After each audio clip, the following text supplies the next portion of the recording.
Welcome to the Self-Awareness and Self-Compassion Podcast, formerly known as the Full Spectrum Feeling Podcast. I'm your host, Blaise Schwaller, life coach, mom, and former tattoo artist. I help people heal their past, speak their truth, and love the lives that they're living now. Join me here every week for conversations on how to live an imperfect but fully engaged life that embraces all the feels so that you can stretch into your best life while enjoying the you that's here right now.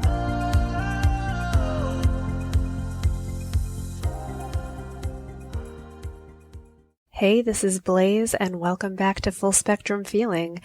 This week, we're going to get into all the feels about being sick in the age of COVID and the new kind of stress that comes along with just having a common cold that I really didn't anticipate would feel this way. So as we're heading into October here, I've had the first weeks of school for my child. And if you've caught earlier podcasts, you know that I had a lot of mental drama in my head about what would the beginning of school be like. So I had so many positive expectations for my kid, meeting other kids and having friends, and also this intense fear and dread that she's going to go meet other kids, she's going to interact with all these other families, and she's going to get some kind of sickness and bring it home. And simultaneously, that's how it works. Kids are freaking germ factories. They're going to go out there and they're going to touch things. And my kid is a kindergartner, right? So you're like, okay, I remember kindergarten vaguely. And it's a whole lot of sharing the same toys and sneezing on each other and, licking the paste in art class and someone else saying, oh, check this out, and sharing your food. And while I know that there's a lot of oversight these days to prevent quite that level of sharing going on, they're in kindergarten, and one human can't, manage 20 kids. That's just insane. So we began school, and school is amazing, and school is awesome, and my kid is having a wonderful time. And let me tell you, my joy was through the roof for her, but also for myself, where for the first time in 5 years, I had predictable hours in which I could get anything done at all. And my God, to realize how much I had been doing in the gaps in between following my little human around and, helping her learn how to be human, to suddenly have, 5-6 hours a day in which uninterrupted I can work on me, I can work on my business, I can catch up on reading, I could catch up on sewing projects, just anything and everything that was left behind, to feel like, hey, mama can take a bath or a shower, and it can take longer than 10 minutes and it's gonna be okay. All of those things were a revelation, and I celebrated them much. And then, as predicted, my daughter had a cold in the second week of school. So she woke up one morning and she's like, Mom, my throat is kind of eh. And I was like, well, let me take a look. And it looked okay. She's like, well, it just feels a little sore. I'm like, okay. I said, is it because you slept with your mouth open? Because that happens sometimes. Because I'm trying to field these questions and be like, what are all of the possibilities? And she's like, I think I'm okay. And she wasn't really coughing or anything. So I said, all right, fine. I'll pack you a lozenge in with your backpack. Go to school. You're wearing masks anyway. And I told her, if you feel any worse, you have to tell your teacher and they'll send you home. But she didn't tell her teacher. She didn't get sent home, and she came home. And by that evening, she had the cough. And then by that evening, my husband and I had the cough, and I went, shit, we've caught something. So then there's the mental dilemma. You're like, okay, it's a cold. We all got it very simultaneously, so it's probably just a normal cold. It's very unlikely that it's COVID when 2 of the adults have been vaccinated with 2 different vaccines. It's probably from earlier in the week or this weekend. Who the hell knows? But the amount of mental gymnastics that we started doing, trying to figure out where could we have gotten this, and it's like contact tracing just in your head. And I think to myself, 2 years ago, 3 years ago, never in my life would I contact trace to find out where did we get this slight cough? But now we do. Then there's the thought of, okay, she has a cold, we're coughing. Are we going to be better in the morning or not? So when she wakes up in the morning and she still has the cough, I call in and I'm like, okay, we have to keep her out because it's the age of COVID and she's got the cough. And we do too. So I call and I leave a message. I'm like, hey, I just want to check on your policy for this because I know in a normal school year, having a slight cough would not be a keep your kid out of school dilemma. Here's the deal. Mom, dad, and child all simultaneously got the same cough. 2 of us are vaccinated, but we also understand that my kid is not and has been at school. We're going to keep her home. Tell me if I was wrong and I'll get her back in. So they called back later in the day. They're like, oh, thank you for being so responsible. Truly appreciate it. It's all good. Next day comes around. We do a COVID test. It's one of those at-home tests. We're negative. We're good. So we send her back in. She comes back to school on Monday. She gets through Monday, Tuesday, Wednesday, and then Thursday, we get a phone call, come pick up your kid. She's been exposed to someone who had COVID. And, you know, it's like time just stops and you're like, crap. And you have the worry that you have this tiny little human that you love so much and you don't want them to catch this sickness that can potentially kill her. There's also the self-soothing. It's probably not going to be that bad. Even if she gets it, almost everybody's going to recover. It's going to be okay. The fear that then comes into my mind going, wait, did we have COVID? Did we spread it to this class? Like, it's terrifying. So then, let me tell you, so many COVID tests. And the conclusion of all of these COVID tests over the course of the next week is that we had a freaking cold and we were fine. We didn't get COVID. But there is like, okay, so there's like the emotional toll of having a cold and then fearing for this other kid's family, like, oh, one of your kids in the class has COVID. That sucks. Like, how long will they be out? How bad is it for them? Are they fine? Where did it come from? Is their family okay? Are they going to be okay? Followed with, how freaking inconvenient is it that now me and my husband and my mother-in-law are all like scrambling around trying to rearrange our schedules because amazingly, in the mere 2.5 weeks that this kid has gone to school, our schedules are full. We've got stuff going on. And I'm like, oh, I've got phone calls. I've got work. Like, I have things that I need to do. And now I need someone to come make sure that this can happen because I can't reschedule it, but my kid's home and she might be sick and we should also test for COVID. Gah. I just have so much sympathy for everyone right now because this is the level of craziness that we're dealing with. And I feel like even if you've had COVID back at the beginning of the pandemic or you've been vaccinated, it actually hasn't really removed the concern that we have that we can get it again and we don't know if we're spreading it and we don't know what's going on and the consequences are still freaking real, even beyond like the horrible mortality and the hospitalization and the long COVID and all of the other things that can happen.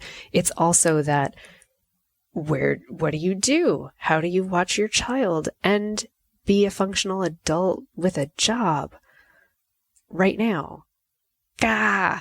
So I feel like all of us parents and just society in general, actually, we're all just pulling our hair out going like, how do we fucking function when just having a slight sniffle, tickle to the throat and a cough derails you so much that you go through like all of the stages of grief about a cold, where normally you'd be like, oh, I have a cold and I'm grumbly and I'm frustrated and that's annoying. I'm like, no, this is a whole nother level.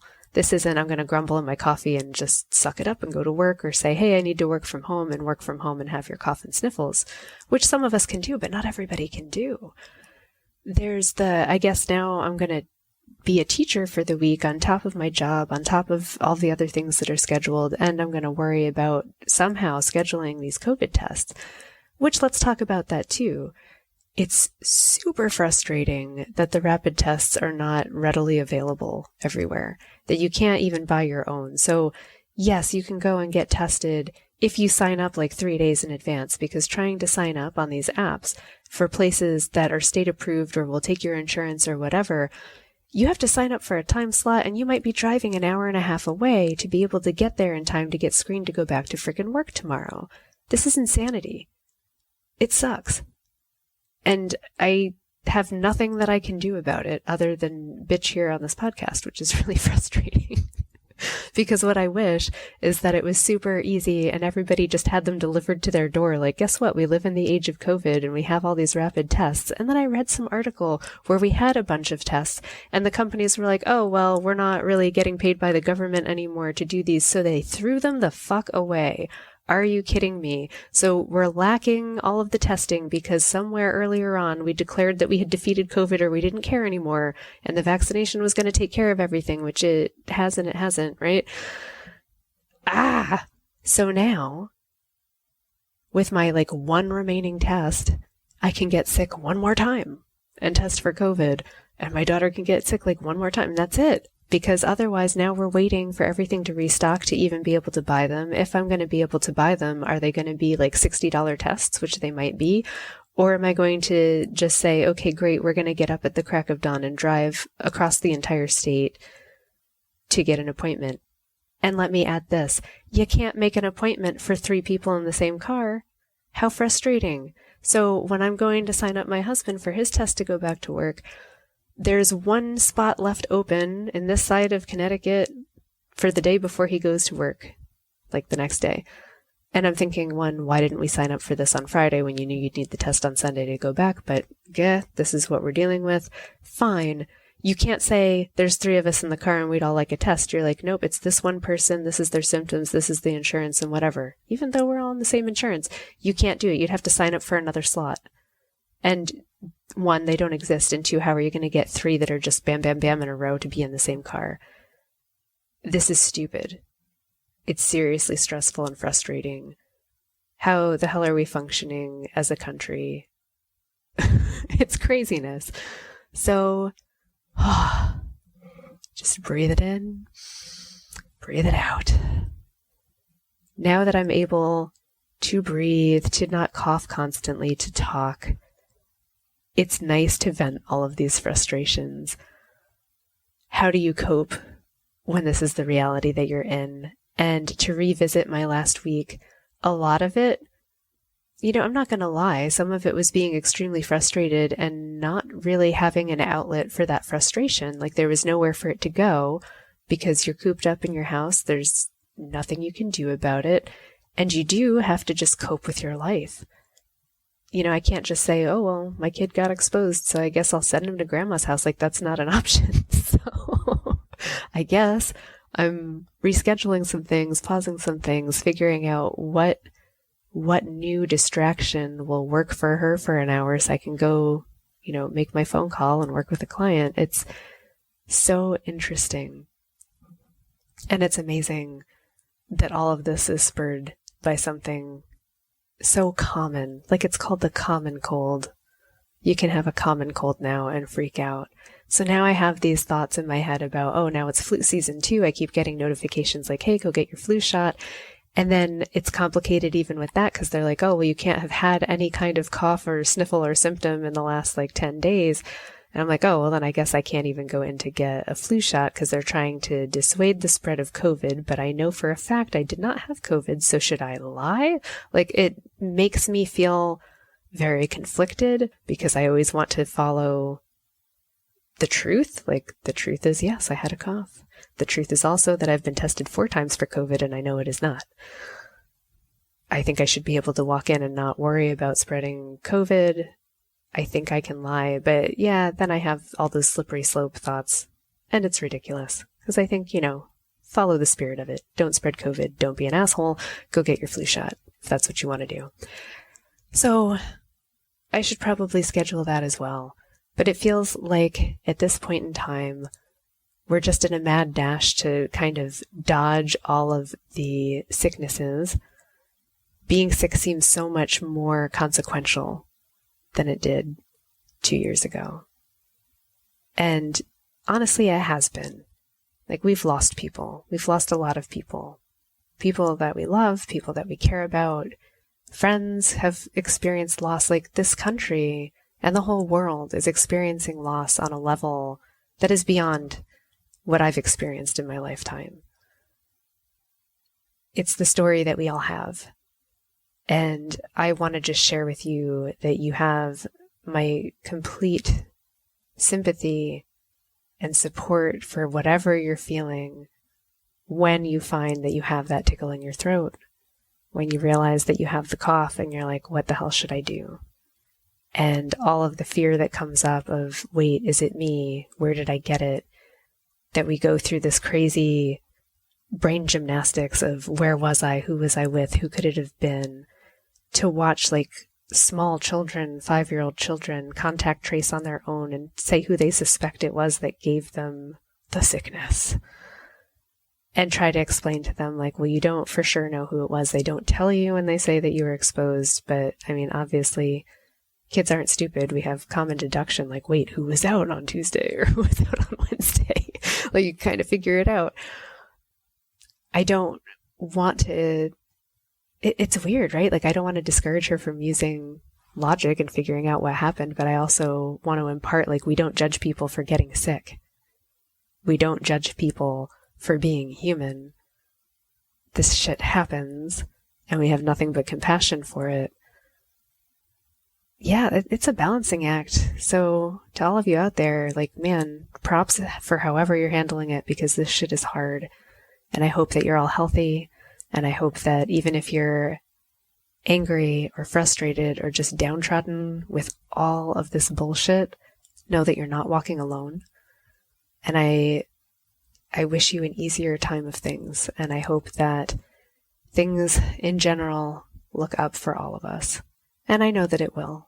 I know that it will. I think being in the thick of it is hard. We know that we've been, as humanity, through so many pandemics in the course of evolution, the course of civilization. This too shall pass. But man, I hope that it's a lot nicer looking back in, 2025, and that things really have improved. Oh, so those are my feels. They are intense. They're complicated. I don't even have a clear-cut answer for any of it other than it's okay to feel how you feel.